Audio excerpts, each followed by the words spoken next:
Ngayong araw guys, tinisting namin ang aming floating cottage kung lulutaw ba, pero ito yung mga nangyari guys, talagang hindi namin inaasahan at nag-trip na rin kami ng kinilaw at for sure na mabubungkag na naman ang mabaho nito kaya samahan nyo kami.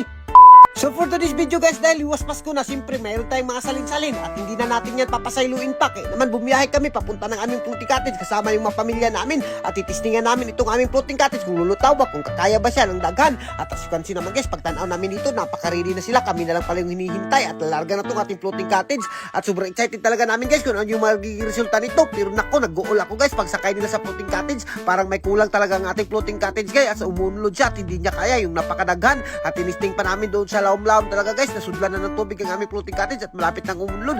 Iwan ko kung anong kulang nito. At as you can see naman guys, nasudlan na talaga ng tubig ang aming sahog. Naku, magagabok talaga to kapag terminti to ganito. Kaya naman hindi ako susugod nito. At sa puntong ito, hinila pa namin doon papunta sa laom-laom para matistingan talaga kung taktakilid ba. Naku, tumagilid talaga siya. Iwan ko ba kung ano yung kulang nito. Mag-suggest nga kayo guys kung ano yung kulang nito sa mga nakakaalam kung ano yung mga diskarte sa pag-abot sa floating cottage para madagdag namin at masolusyonan namin itong problema namin. At siyempre dahil testing lang to, siyempre nagpadayon pa rin kami. Hindi pa rin tayo magpapatinag dyan. Yung mga pagkain natin, bubungkagin pa rin natin yan. At nag-swimming na rin si Aki dito dahil pangalawang visit siya. Nakaligo dito sa dagat namin. Sobrang tuwang-tuwa talaga siya. Kung nakikita nyo, talagang happy-happy siya. At si Ivy talagang nababalaka siya kung ano na yung nangyari sa bata namin. At hindi pala siya nababalaka sa bata namin. Sa floating pala namin siya nababalaka dahil umuunlod na talaga to.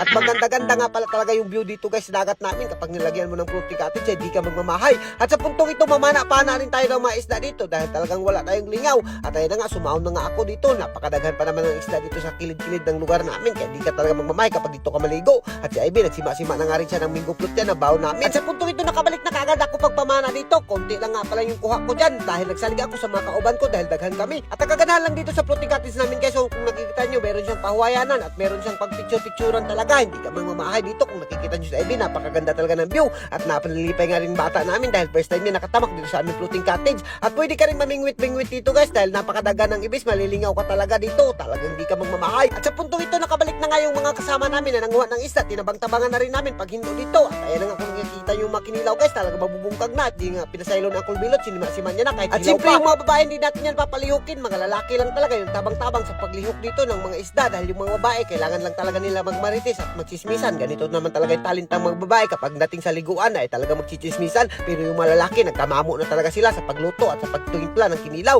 At speaking ko pagluto guys, nagluto nga pala kami dito ng pinaksiw dahil napakadaghan talaga yung kuha namin at hindi ka talaga magmamahay dahil mabubusog ka talaga. At nalilipay na nga yung bata ko dito. Iwan ko, napakaganda kasi talaga ng view niya at talagang nalilingaw siya. At sa puntong ito, hinaon na kaagad din yung lechon paksiw natin dito. At siyempre meron din tayong mga macaroni, buko salad, spaghetti at graham. Sasalin pa natin sa Pasko. Iwan ko ba, napakasarap talaga kapag liwas Pasko ka na kumain dahil kapag Pasko wala pa kang gana kumain. Pero ngayon pagka kinalibukasan ay naku, hindi ka talaga magmamahay. At pero ito yung pinakanabis talaga, magkilaw-kilaw kayo. At speaking of kinilaw guys, talagang tinimplahan ko na kaagad yung kinilaw dito. Binigwasan ko na ng asin at kaunting sili. Goods na yan dahil napaka-presko talaga ng isda natin. At titimplahan ko yan ang pinakamasarap na timpla sa buong mundo. At kinaraw-kuraw ko na guys, talagang gusla na naman yung mamarites sa manunood sa atin, lalo na kapag tinilawan ko. At dahil natapos ko na tinilawan guys, sabi ko sa kanila mag-ampo na tayo dahil bubungkagin na natin yung mga bahaw dito. At nagkagulyang na nga kami dito dahil puro na kami nagugusla. Naku, napakasarap talaga kumain guys. Magalito yung mga pagkain, pagpawala sa bidli galing sa Pasko. At sa puntong ito guys, si Ivy din nga pinasaylo. At siyempre ako pinungkuan ko na rin sa kilid dito.